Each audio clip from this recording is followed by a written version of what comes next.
Assalamualaikum warahmatullahi wabarakatuh. Salam semangat guru-guru di Indonesia.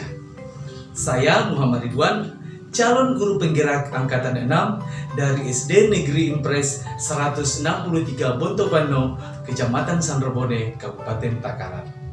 Nah, pada video kali ini saya akan menyampaikan demonstrasi kontekstual pemikiran Bapak Ki Hajar Dewantara tentang pembelajaran yang berpihak pada murid.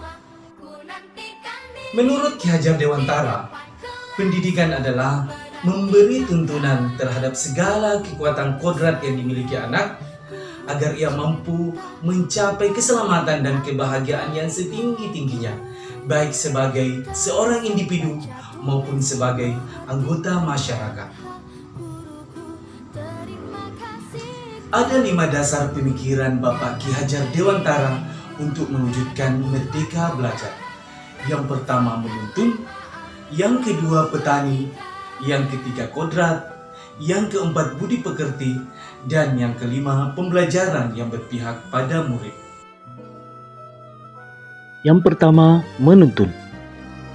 Kata menuntun dimaknai sebagai anak diberi kebebasan, namun pendidik sebagai pamong dalam memberi tuntunan dan arahan agar anak tidak kehilangan arah dan membahayakan dirinya.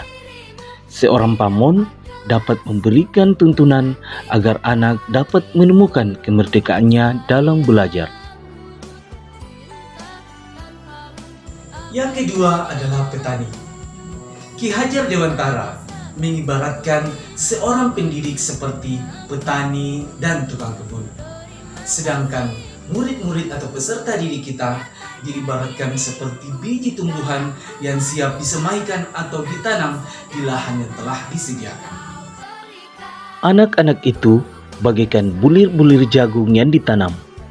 Bila biji jagung ditempatkan di tanah yang subur dengan mendapatkan sinar matahari dan pengairan yang baik, maka meskipun biji jagung adalah bibit jagung yang kurang baik atau kurang berkualitas, dapat tumbuh dengan baik karena perhatian dan perawatan dari Pak Tani.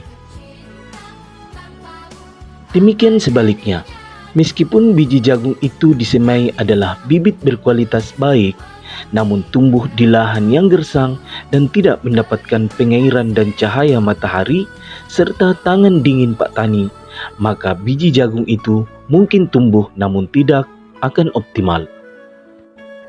Jadi, tugas kita sebagai pendidik hanyalah dapat menuntun tumbuh atau hidupnya kekuatan kodrat yang ada pada anak-anak agar dapat memperbaiki lakunya, bukan dasarnya hidup dan tumbuhnya kekuatan kodrat anak.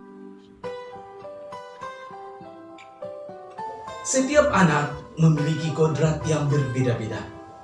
Nah, di sini saya akan mengilustrasikan kodrat anak seperti 2 ekor binatang. Yang pertama adalah burung dan yang kedua adalah ikan.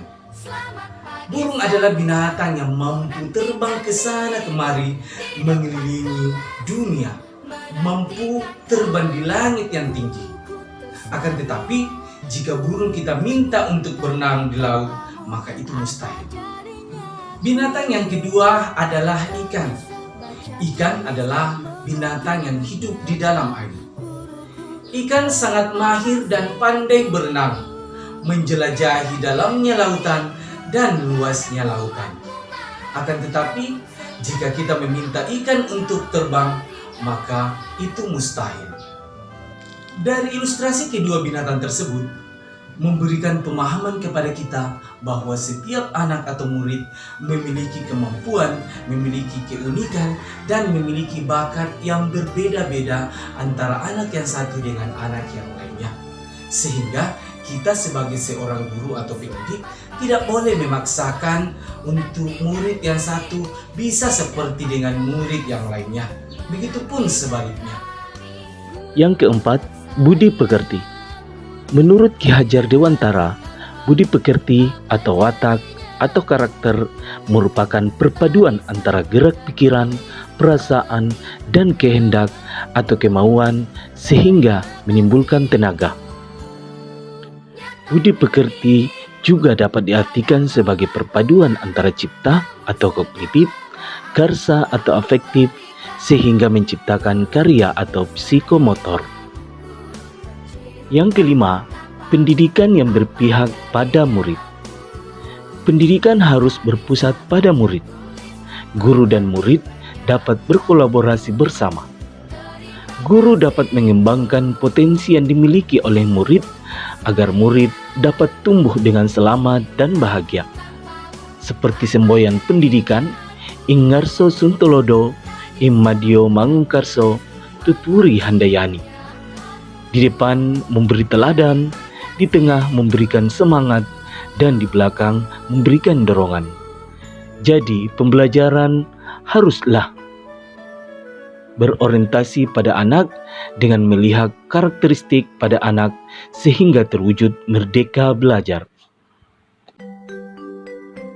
Berdasarkan pemikiran Ki Hajar Dewantara tentang pendidikan yang berpihak pada murid, maka implementasi yang dapat saya lakukan di sekolah atau di kelas, yang pertama, berusaha menerapkan pembelajaran yang berpusat pada murid. Jadi pembelajaran yang berpusat pada murid dapat mendorong siswa terlibat secara aktif dalam membangun pengetahuan, sikap, dan perilaku.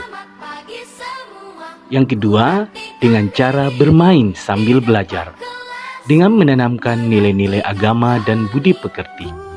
Jadi, seorang guru mengupayakan di dalam proses pembelajaran diselingi dengan permainan, karena tidak bisa kita pungkiri bahwa kodrat anak adalah bermain. Kemudian yang ketiga, memberikan kesempatan pada siswa untuk berpikir dan berkreasi. Kemudian yang keempat, membangun kolaborasi yang baik antara guru dan siswa. Demikianlah demonstrasi kontekstual pada modul 1.1.A.6 pemikiran Ki Hajar Dewantara tentang pendidikan yang berpihak pada murid. Sampai berjumpa kembali pada video-video selanjutnya. Wassalamualaikum warahmatullahi wabarakatuh.